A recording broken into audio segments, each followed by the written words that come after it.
കാട്ടിലെ തിരഞ്ഞെടുപ്പ് ചൂടിലേക്ക് സ്വാഗതം. ഇതാ പുതിയ കാട്ടു തിരഞ്ഞെടുപ്പ് ഫോറസ്റ്റ് ഇലക്ഷൻ വിശേഷങ്ങൾ. വാർത്തകൾ അവതരിപ്പിക്കുന്നത് ശ്രീമാൻ മൂങ്ങ, റിട്ടേണിംഗ് ഓഫീസർ. ഇന്നത്തെ പ്രധാന തലക്കെട്ടുകൾ: സിംഹത്തിന് വെല്ലുവിളി, രാജഭരണം ഇനി വേണ്ട, ജനാധിപത്യം വേണം എന്ന് പ്രഖ്യാപിച്ച് മുയൽക്കുട്ടി സ്ഥാനാർത്ഥിത്വം പ്രഖ്യാപിച്ചു. ചിഹ്നം തേടി ആന, ആനയ്ക്ക് കൈപ്പത്തി കിട്ടാത്തതിൽ പ്രതിഷേധം, പകരം തുമ്പിക്കൈ ചിഹ്നത്തിനായി അപേക്ഷ നൽകി.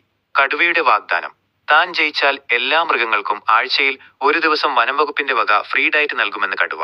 എല്ലാ വോട്ടർമാർക്കും ഓരോ കിലോ സൗജന്യ മുന്തിരി നൽകാമെന്ന് കുറുക്കന്റെ തിരഞ്ഞെടുപ്പ് പ്രകടന പത്രിക.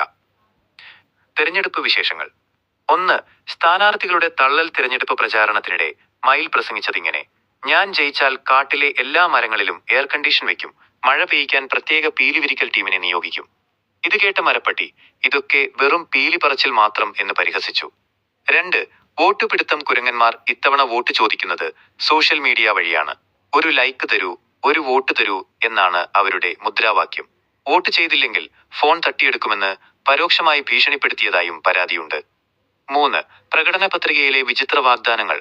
പോത്തുകളുടെ സംഘടനയായ കാട്ടുപോത്ത് മുന്നണി പുറത്തിറക്കിയ പ്രകടന പത്രികയിൽ പറയുന്നത് കാട്ടിലെ എല്ലാ പുല്ലുകളും ബിരിയാണി ഫ്ലേവറിൽ ലഭ്യമാക്കുമെന്നാണ്.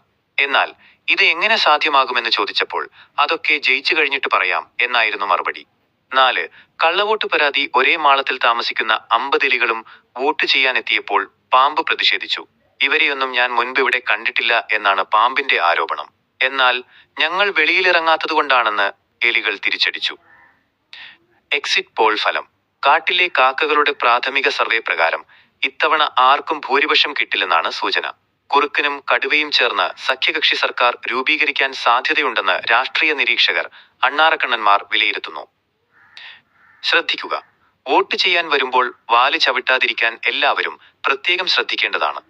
അടുത്ത വാർത്താ ബുള്ളറ്റിനിൽ കാണാം.